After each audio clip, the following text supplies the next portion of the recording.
Puis est arrivée la Grande Dépression de 1929, où plusieurs municipalités ont fait faillite. C'est que 75 seront mis en tutelle, pas facile. 1935, Montréal instaure une taxe de vente pour avoir des nouveaux revenus, mais 1940, cette taxe est récupérée par la province. On passe bien des années, on se ramasse en 1977 avec René Lévesque, nouveau premier ministre, qui publie un livre blanc sur la décentralisation. M. Lévesque voulait décentraliser avant de faire l'indépendance. Il était convaincu que la décentralisation était une bonne chose. Il disait, la décentralisation, c'est un acte de confiance dans la capacité des régionaux à identifier des solutions en rapport avec leur réalité et leurs besoins. Ça fait qu'il avait beaucoup confiance dans le monde régional. Malheureusement, au Parti québécois, tous n'étaient pas de fervents décentralisateurs et la confiance qu'avait M. Lévesque envers les régionaux n'était pas au rendez-vous de plusieurs ministres.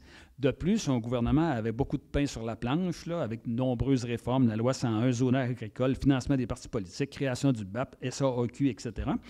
Et on va arriver à 1979, une réforme en profondeur des lois municipales qui va remplacer les conseils de comté par les MRC, mais ça n'aura jamais l'ampleur que René Lévesque voulait donner. René Lévesque voulait vraiment qu'il y ait des gouvernements régionaux.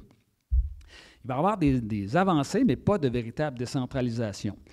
Pour une partie importante des dirigeants du Parti québécois, la véritable décentralisation ne viendra qu'après l'indépendance, ce dont j'ai toujours été opposé, parce que moi, j'ai toujours été d'abord régionaliste avant d'être indépendantiste. On passe maintenant à la Suisse, qui peut être un exemple qui peut nous inspirer. La Suisse est divisée en cantons, 26 cantons, qui sont un peu l'équivalent de nos régions, mais en beaucoup plus petits. Le territoire de l'ensemble de la Suisse, c'est 40 000 km². Ça, c'est la grandeur de la seule MRC Maria-Chapdelaine. Et ce pays-là, qui est de la grandeur de la MRC Maria-Chapdelaine, est redivisé en 26 cantons. Ça fait que là, ça fait vraiment des tout petits territoires. Et il y a une grande constitution nationale, mais il y a des constitutions dans chacune de ces cantons-là qui peut être fort différentes de l'une à l'autre. Bon. Et la Suisse est sans doute probablement le pays le plus décentralisé qu'on peut connaître. Et une des raisons pour lesquelles je pense que ça a existé, c'est que comme c'est un pays très montagneux, les gens ne voyageaient pas beaucoup entre les montagnes, puis chacun faisait ce qu'il voulait de chaque côté de sa montagne. Bon. Et dans la Constitution fédérale de la Suisse, une des priorités, c'est l'occupation décentralisée du territoire. C'est inscrit dans la Constitution qu'une priorité, c'est l'occupation décentralisée du territoire. Pour les Suisses, l'occupation du territoire passe avant la protection des territoires agricoles, ce qui n'est pas le cas chez nous. On indique aussi que ça doit se faire de manière décentralisée. Puis une des particularités de la Suisse, qui est inscrite dans la Constitution, c'est que ce sont les députés qui élisent le Conseil des ministres. Et puis, il y en a juste 7 des ministres, mais c'est les députés qui l'élisent. Ce n'est pas le premier ministre qui décide ça. Et de plus, le président a peu de pouvoir, car il est nommé pour une seule année, puis c'est à tour de rôle. Chacun des principaux partis politiques deviennent président à tour de rôle. Ça fait qu'ils ne se donnent pas de jambettes en passant, là, parce qu'ils savent que le tour va venir. Fait que là, le président a beaucoup moins de pouvoir. Et ce qu'on peut constater, c'est que plus vous êtes dans une société décentralisée, et moins il y a quelqu'un qui a de pouvoir à quelque part. Et je pense que si on veut éviter justement qu'il y ait des gars comme Trump, il faut décentraliser. Il y a trois niveaux de gouvernement en Suisse, le fédéral, les cantons et les communes, qui sont comme un peu nos municipalités, toujours inscrits dans la Constitution. Et la Constitution, pour qu'elle soit adoptée ou modifiée, il faut qu'il y ait un référendum à double majorité. Il faut qu'à la fois, il y ait une majorité des 26 cantons qui votent pour ça, et une majorité des citoyens aussi. Fait que là, ça veut dire que dans le fond, c'est que la Constitution, elle a reçu l'appui du peuple, ce que Pierre-Éliott Trudeau n'a pas fait chez nous, parce qu'il n'y a personne qui a été consulté là-dessus, et même que le Québec n'est pas encore signataire de la Constitution. Le système suisse est basé sur le principe de la subsidiarité. Ça prend du temps avant de pogner le tour de dire ça, là, mais vous allez voir, ça vient. Et qu'est-ce que c'est la subsidiarité? C'est qu'une responsabilité doit être prise par le plus petit niveau d'autorité compétent. Ça veut dire que si la municipalité peut le faire, tu laisses la municipalité le faire. Si la municipalité ne peut pas, c'est le canton ou la région qui le fait. Puis si les deux ne peuvent pas, là, ça va au fédéral. Nous autres, c'est l'inverse. Le fédéral provincial, il ramasse tout, puis il tire les grenouilles, les affaires qui ne marchent pas, il envoie ça aux municipalités. Débrouillez-vous avec ça. Il faut inverser ce principe-là. Et puis les cantons varient énormément. Il y a des très petits cantons, comme Rhodes intérieur, 16 000 personnes, comme la ville d'Olbeau-Mistassini, puis il y a Zurich, 1 600 000. Puis, ce qui est intéressant dans la double majorité, c'est que même le petit canton qui a 16 000 personnes, bien, il a le même vote que celui qui a 1 600 000. Ça veut dire que, tu sais, c'est quand même, comme démocratie, c'est intéressant. Puis, en Suisse, il y a 2 types de référendums. Il y en a un qui est obligatoire, puis un autre qui est facultatif. Le obligatoire, c'est si tu fais des traités internationaux, tu es obligé d'avoir un référendum, il faut que la population t'appuie. Puis la même chose, si tu veux modifier la Constitution, c'est un référendum obligatoire. Il y a des référendums facultatifs. À ce moment-là, c'est les citoyens qui veulent faire un référendum sur n'importe quoi. Il y a eu des référendums en Suisse sur des affaires, mettons, comme avoir une armée ou pas. Il y a eu même un référendum sur le pourcentage de cacao dans la palette de chocolat. Fait que là, il y en a qui vont dire que c'est exagéré, mais c'est que c'est le monde qui décide. Et c'est ça qui est intéressant, c'est que c'est ça une vraie démocratie. Si le monde veut voter sur le pourcentage de cacao du chocolat, puis qu'ils sont prêts à payer pour ça, bien parfait. C'est clair. Bon. Et admettons que c'est dans les... Puis si la population veut faire quelque chose sur changer la Constitution, ça prend une liste de 100 000 personnes qui signent une pétition. Si c'est d'autres choses que la Constitution, c'est 50 000. Puis tout le processus prend à peu près 1 an et demi à se faire. Si les gens ont demandé un référendum, puis que là, les dirigeants s'aperçoivent que ça a du bon sens, on devrait changer ça, bien, s'ils le changent, il n'y a pas besoin d'avoir de référendum. Mais s'ils n'ont pas voulu changer, puis que le vote est pris, puis que le vote est majoritaire dans les deux côtés, c'est obligatoire d'accepter ça. Puis si c'est dans les cantons que tu veux avoir un référendum sur n'importe quel sujet, ça pourrait être sur, je sais pas, va-tu planter des arbres ou pas, ou d'autres choses comme ça, là, à ce moment-là, c'est un pourcentage qui est autour de 3 % de la population qui doit demander le référendum. Puis aussi, une autre chose qui est intéressante en Suisse, c'est qu'il y a un système de péréquation entre les cantons riches et les cantons pauvres. Fait que ça donne de la solidarité au niveau des cantons. Ils s'entrappuient entre eux. Puis si nous autres, un jour, on a beaucoup plus de redevances sur les ressources naturelles, on devrait avoir un système de péréquation comme ça entre chacune des régions. Bon. Un des problèmes présentement des municipalités, c'est que tout finit dans votre cour. C'est que là, on commence à en parler. Là, que ce soit, vous êtes obligé d'appliquer des lois que vous n'avez pas faites, zonage agricole, etc., toutes sortes de lois là, de toutes sortes. Puis là, c'est rendu que là, c'est les sans-abri, c'est les problèmes de logement, etc. Là, la cour est pleine. Là. Puis en plus, avec les catastrophes, le dérèglement climatique, il va y avoir de plus en plus d'événements comme ça. C'est le conseil de ville, le maire ou la mairesse qui est le premier répondant là, qui est là-dedans, mais vous n'avez pas toujours tous les moyens pour faire face à ça. Là, bon. Puis un des gros problèmes, c'est que malheureusement, la majeure partie de votre financement, qui approche de 70 %, c'est l'impôt foncier. Ça fait que là, ça va prendre d'autres sources de revenus parce que juste avec l'impôt foncier, vous ne serez pas capable de réussir à résoudre tous les problèmes avec lesquels vous allez être confrontés. Un autre problème aussi qui existe, c'est que l'État québécois est très, très concentré, il n'est pas très décentralisé. Là. C'est que, si on prend un exemple, le ministère des Affaires des Ressources naturelles, en 2019, il est écrit dans son rapport annuel que sur un total de 1274 employés du ministère des Ressources naturelles, il y en a 84 % qui étaient à Québec. 84 %. 16 % dans le reste de toutes les autres régions. Au Saguenay-Lac-Saint-Jean, combien est-ce qu'on en avait? Nous autres, on avait 14, soit 1 %. Nous autres, on a 1 % des fonctionnaires du ministère des Ressources naturelles, alors qu'on est une des régions qui a le plus de ressources naturelles. Il y a comme quelque chose qui ne marche pas là-dedans. Bon. Puis, à Montréal, il y en a 3 %. À Montréal, ont plus de fonctionnaires des ressources naturelles que nous autres. C'est sûr qu'eux autres, il y a beaucoup de ressources naturelles. Ils sont en dessous de la terre, par exemple, ils sont en dessous du métro, là, mais bon. Et si on prend un autre exemple, le ministère de la Forêt et des Parcs, en 2020, il y avait 935 fonctionnaires à Québec, soit 36 %, alors qu'au Saguenay-Lac-Saint-Jean, on en avait 211, soit 8 %. Québec, 36 % de fonctionnaires. La forêt n'est pas bien grande à Québec, 8 % au Saguenay-Lac-Saint-Jean. Si on avait pris comme critère la répartition des possibilités forestières, c'est qu'on avait, nous autres, on aurait eu 23 % des fonctionnaires. Ça veut dire qu'on aurait eu 600 fonctionnaires au lieu de 200. C'est de l'ouvrage, ça, puis c'est nous autres qui devons avoir ça, ces emplois-là.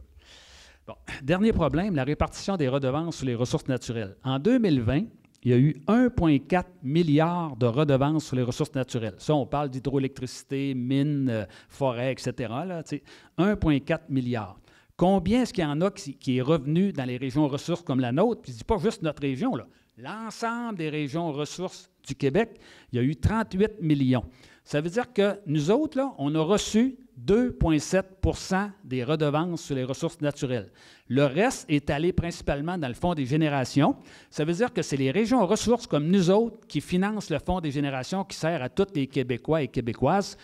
Moi, je trouve que c'est totalement inacceptable et je pense qu'on devrait avoir comme revendication d'avoir 50 % des redevances. On ne les prendra pas toutes. On est correct, Montréal en a besoin, etc. Mais 50 %. Pourquoi décentraliser? Bon, d'abord parce que le système est trop centralisé. Ça a l'air de rien, mais c'est la première réponse. Puis en plus, il s'est bureaucratisé, puis il est de plus en plus coûteux puis inefficace. Si on ne change pas ça, si on ne change pas la recette, ça ne marchera pas. Si vous êtes en train de faire cuire quelque chose, là, puis que ça a pogné au fond, quand même que vous rajouterez du sel, du poivre, tout le kit, là, ça va rester avec le goût de brûler. Là, là. Puis aussi, c'est que la centralisation dans les mains d'une seule personne ou d'une petite poignée de personnes, comme on le voit aux États-Unis, c'est pas bon. Puis moi, je dis toujours que si vous voulez qu'il y ait moins de pouvoir dans les mains d'un seul, il faut le répartir dans plus de monde. Et de manière générale, plus une société est décentralisée, moins le chef de l'État, comme je disais tantôt, a de pouvoir, comme on peut le voir en Suisse. Puis en plus, là, c'est qu'il y a une étude du Parlement européen qui a été faite au début des années 2010 pour savoir quel pays avait les meilleurs résultats au niveau économique, lesquels qui avaient le meilleur développement économique.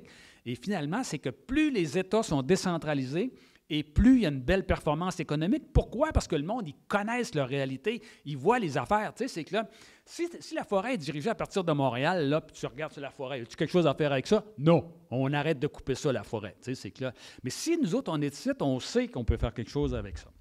Bon, et puis aussi, c'est que décentraliser, c'est rapprocher le pouvoir des citoyens, et ça, c'est vraiment démocratique. Bien entendu, ça permet d'avoir des politiques et des règles mieux adaptées à nos réalités et à nos besoins.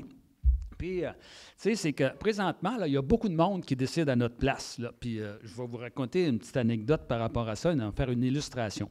Vous vous rappelez du film de Richard Desjardins au début des années 2000? Là, ça a fait tout un tabac. Là, ils ont passé ça dans les écoles. Ils passent encore ça dans les écoles à Montréal. Là, c'est que ça n'arrête pas de mal aller à ce niveau-là. Mais il y avait quand même quelque chose d'intéressant, c'est qu'il soulevait des problèmes. C'était pas parfait la forêt, là, mais sauf qu'il en a trop mis un peu. Là. Bon. Qu'est-ce qui s'est passé? C'est qu'à un moment donné, le gouvernement a mis en place une commission d'enquête qu'on a appelée la commission Coulombe, qui a fait le tour des régions, puis pour essayer de savoir qu'est-ce qu'on fait avec la forêt, puis essayer de voir son état, puis tout le kit. Et moi, dans ce temps-là, j'étais préfet de la MRC Marais-Chapdelaine. On a déposé un mémoire à Saint-Félicien. Et en gros, ce que disait notre mémoire, c'était que nous autres, la MRC Marais-Chapdelaine, on aurait voulu gérer notre forêt par nous-mêmes. On pensait qu'on pouvait faire ça. Et là, il y a un des commissaires qui venait de Québec ou de Montréal, je ne sais pas trop, qui, lui, il m'a demandé, il m'a dit, « Monsieur le préfet, est-ce que vous avez les compétences et les connaissances pour gérer ça, la forêt? » Oh, j'ai dit, monsieur le commissaire, je ne le sais pas, nous autres, si on a les compétences et les connaissances, parce qu'on ne l'a jamais géré. Mais je peux vous dire une affaire, par exemple, c'est que ceux là, qui en avaient la gestion à Québec, là, eux autres, c'est sûr qu'ils n'avaient ni la compétence, ni la connaissance, parce que s'ils l'avaient eu, ni vous, ni moi, on serait ici aujourd'hui. Il n'a pas dit un mot de la rune. Tu sais, c'est que... Puis en plus, c'est que quelle était la principale recommandation de la commission Coulombe? C'était qu'il fallait diminuer la coupe de bois de 20 %. On avait laissé couper trop de bois, on était dans le capital, on allait gruger de plus en plus dans le capital, il fallait baisser de 20 %. Qu'est-ce qui s'est passé au Saguenay-Lac-Saint-Jean et dans d'autres régions? 20 % de ceux qui coupaient le bois ont perdu le job. 20 % de ceux qui le transportaient ont perdu le job. 20 % de ceux qui le sciaient ont perdu le job. 20 % de ceux qui le transformaient ont perdu le job. Puis finalement, ça a fini que nous autres, on a perdu 1500 emplois dans la région, quasiment d'un coup sec. Là. Tu sais, c'est clair. Puis là, nous autres, là, c'est-tu nous autres qui avaient décidé ça? Pas décidé ça. On n'a pas eu rien à dire. Et ceux qui avaient décidé ça, là, combien est-ce qu'il y en a qui ont perdu le job au ministère de la Forêt? Combien est-ce qu'il y en a qui ont perdu le job au ministère? Zéro. Ceux qui ont décidé, il y a 0 job de perdu, ils sont restés le même nombre. Normalement, il aurait dû perdre au moins 20 % de travailleurs, de fonctionnaires. Tu as 20 % de moins à gérer. Non, ils sont restés le même nombre. Nous autres, 1500. Ben, moi, ce que je vous dis, là, c'est que si c'est nous autres qui payent, c'est nous autres qui décident. C'est comme ça qu'il faut que ça marche. Puis aussi, c'est que des fois, il y a du monde de Montréal qui pense qu'on est des imbéciles, là, qu'on est des tarés. Là. Je vous le dis, là, on n'est pas plus, mais pas moins intelligents qu'eux autres. Pareil, pareil. Des innocents, on en a. Des brillants, on en a. Pas mal tout pareil. Mais nous autres, on a un avantage qu'eux autres, ils n'ont pas. C'est que nous autres, là, c'est qu'on a une meilleure connaissance de notre milieu, une connaissance plus fine. Puis nous autres, on aime la forêt parce que c'est aussi notre terrain de jeu. Là. Nous autres, oui, ça produit des jobs, mais il y a un paquet de monde qui a des cannes à le bois, puis qui les quitte, puis qui aime ça. Puis en plus, nous autres, nos ancêtres en ont vécu, puis on veut que nos descendants en vivent aussi. Puis nous autres aussi, on a un côté débrouillard que le monde de la ville n'a pas toujours. Là, c'est que nous autres, on a été souvent laissés à nous-mêmes se débrouiller. Bien, on est devenus débrouillards. Puis je pense qu'on est capable de faire plus d'affaires que le monde de la ville. Je ne les en veux pas. Ils ont bien des problèmes à s'occuper. Là, au lieu de se préoccuper de la forêt, ils devraient peut-être se préoccuper de bien d'autres affaires. Puis moi, je pense qu'on est aussi capable, sinon plus, que les urbains. Puis je vais vous donner un autre exemple de ça. Le dossier de la centrale hydroélectrique de Val-Jalbert, c'est que ça m'a été au cœur de ce débat-là. C'est que c'est moi qui ai obtenu le certificat d'autorisation du ministère de l'Environnement à l'époque. Puis, durant le court temps qu'on était là avec Mme Marois, là, comme gouvernement. Et ça a été le premier projet à être lancé dans le cadre du programme d'énergie communautaire qui permettait aux municipalités, aux MRC, aux conseils de bande, là, d'être partenaires d'Hydro-Québec et de recevoir des revenus importants. Puis je peux vous dire que tout le monde nous regardait. Puis si on avait échoué ce projet-là, c'était fini notre réputation parce que le monde, dans l'ensemble du Québec, il aurait dit « Vous autres, Saguenay-Lac-Saint-Jean, vous n'êtes pas capables de gérer des projets. Plus de projets pour vous autres, on va décider à votre place. » Puis en plus aussi, c'est qu'on a choisi comme premier projet un projet très risqué du fait que c'était dans un site patrimonial. C'est que c'était pas en plein bois, là, à 500 000, jusqu'à pas personne. C'était au cœur de la communauté, dans un site touristique, etc. Et c'était risqué. Bon. Mais si on avait écouté le monde de Montréal, je veux dire, on est obligé de les écouter, mais on n'a pas suivi leurs recommandations parce qu'ils sont venus plusieurs fois nous dire quoi faire. Là, ils sont très bons pour ça. Mais c'est que, selon les gens là, de Montréal, là, c'est que dans ce dossier-là, tout était négatif. Tout. Quand je dis tout, c'est tout. Là. On allait scraper la chute. Puis, entre autres, il y en a même qui ont dit que c'était la dernière rivière sauvage du Québec. Imaginez-vous, des rivières sauvages, il doit y en avoir peut-être 2 000 à 3 000. Là, mais pour certains, c'était la dernière rivière du sauvage. Parce que ça fait plus mal, ça, c'est que là, ça donne des arguments. Là, on va sauver la dernière rivière du Québec, nous, les Montréalais. Eux autres, les rivières sont dans des tuyaux d'égout. Ils devraient peut-être les déterrer. Bon. Là, OK. Je reviens. Puis là, en plus, c'est ça. On a la dernière rivière du Québec. Là, il n'y aurait plus de touristes à Val-Jalbert parce qu'on aurait scrappé la chute. Puis aussi, c'est qu'il a même été dit que les MRC, conseils de bande, allaient faire faillite avec ce projet-là, que c'était négatif à mort. Amir Kadir est arrivé à Beaumesnil à l'Assemblée nationale avec une pétition de 4300 noms dans lesquels il dénonçait ce projet-là, puis entre autres, il m'interpellait en disant que le député de Roberval, là, il devrait se tenir debout puis empêcher ça, ce saccage-là, puis te le quitte. J'ai 4300 noms là, qui sont contre ça. Puis finalement, j'ai réussi à avoir la permission d'aller voir la liste du monde qui était là-dessus. Il y en avait au-dessus de 4100 qui venaient de Montréal. C'est que c'est le monde de Montréal qui allait décider qu'est-ce qu'on allait faire avec la chute de Val-Jalbert.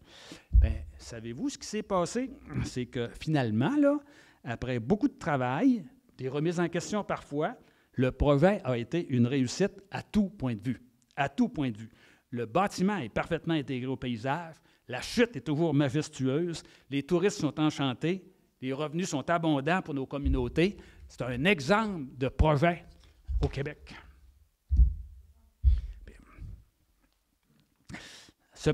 Avec ce projet-là, on a démontré qu'on était bien plus capable que le monde de Montréal, puis qu'on était capable d'en gérer de plus en plus.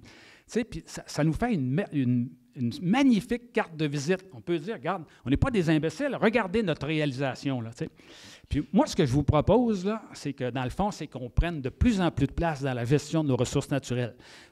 On reste ici, c'est pas normal que ce soit du monde qui reste ailleurs, qui vont décider ça. Moi, je rêve du jour où, quand les ingénieurs forestiers ou les ingénieurs miniers vont aller à l'université, que la première affaire qu'on va leur dire quand ils vont commencer le cours, mon petit homme ou ma gentille madame, là, c'est que là, c'est pas des sandales que ça te prend, c'est des bottines, parce que là, tu vas travailler dans la région. Si tu ne veux pas travailler en région, change de job. Parce que la job, ça doit se faire près des ressources. C'est le monde qui sont près des ressources qui doivent en avoir la responsabilité. Bon.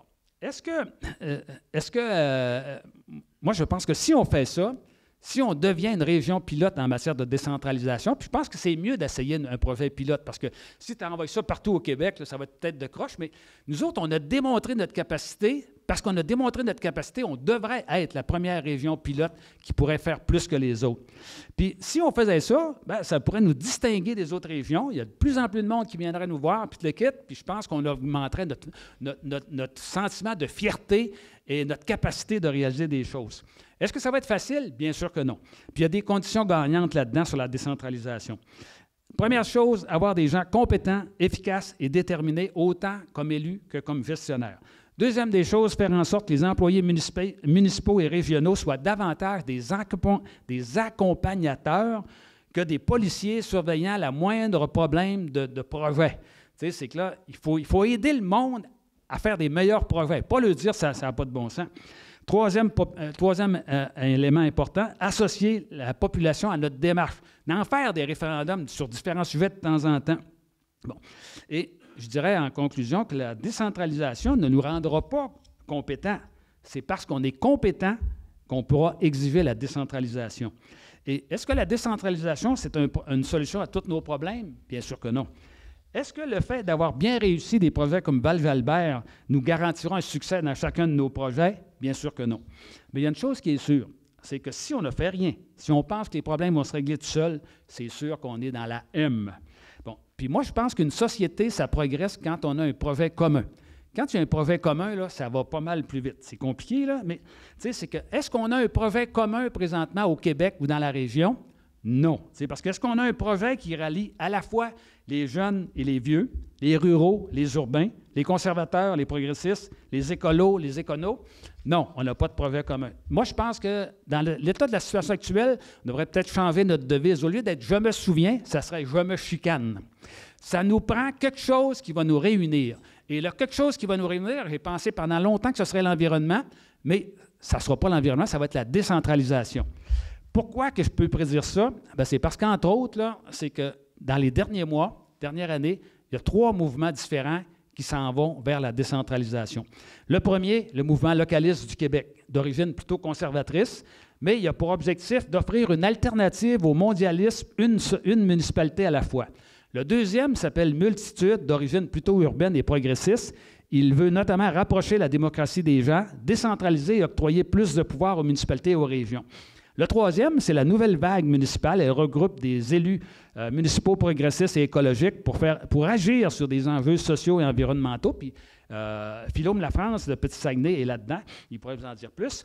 Puis je vous dirais que c'est très rare dans l'histoire d'une communauté qu'à la fois du monde de gauche, de droite et des écolos qui ont la même priorité. C'est un signe qui ne trompe pas, ça. C'est même que l'ancien maire de Rosemont, William Croteau, il a dit récemment dans un petit livre que j'ai lu, c'est que l'autonomie des villes n'est pas un luxe, mais bien une nécessité. Et moi, je pense que décentraliser, c'est rapprocher le pouvoir des citoyens, mettre en place des mécanismes d'initiative référendaire, c'est démontrer notre confiance en la population. Et aussi, c'est que, pourquoi est-ce qu'on doit faire ça? C'est parce que nos institutions, elles sont publiques, mais c'est le monde de notre ville ou de notre village ou de notre MRC qui paye les salaires des élus, qui paye les services. Fait que c'est à eux autres à décider. Bon. Puis, je pense qu'à votre niveau, là, vous êtes des gardiens de la démocratie. Plus vous serez démocratique et plus vous pourrez contribuer à la protéger, tant ici qu'ailleurs. On se sent impuissant vis-à-vis le derby de démolition de la démocratie américaine, mais c'est très difficile d'agir sur la scène internationale. Mais si vous êtes les défenseurs de la démocratie chez vous, c'est ce que vous pouvez faire de mieux pour protéger la démocratie. Et en terminant, je dirais, vous savez, il y a 1 million de municipalités dans le monde. C'est toute une force qu'il y a là-dedans. S'il y avait un conseil de ville à quelque part, parmi ces millions-là, qui décidait de partir un mouvement pour dénoncer Donald Trump ou pour lancer des nouvelles idées, 1 million de conseils municipaux qui se mettraient en marche, c'est toute une force, ça. C'est que là, vous avez beaucoup plus de pouvoir que vous le pensez. Et je crois qu'ensemble, il est possible de faire de grandes choses, comme protéger le bien commun et mettre en valeur la démocratie. Je vous remercie beaucoup.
Bonjour, mon nom est Denis Bernier, propriétaire de la ferme de Mésanges en Normandin. La saison de motoneige a bien commencé. Je veux remercier les gens qui respectent les sentiers balisés. Vos efforts vont nous permettre de limiter la quantité de déchets dans nos champs, ce qui va nous permettre de garder nos vaches en santé. Merci pour votre respect. Bonne saison et bonne randonnée.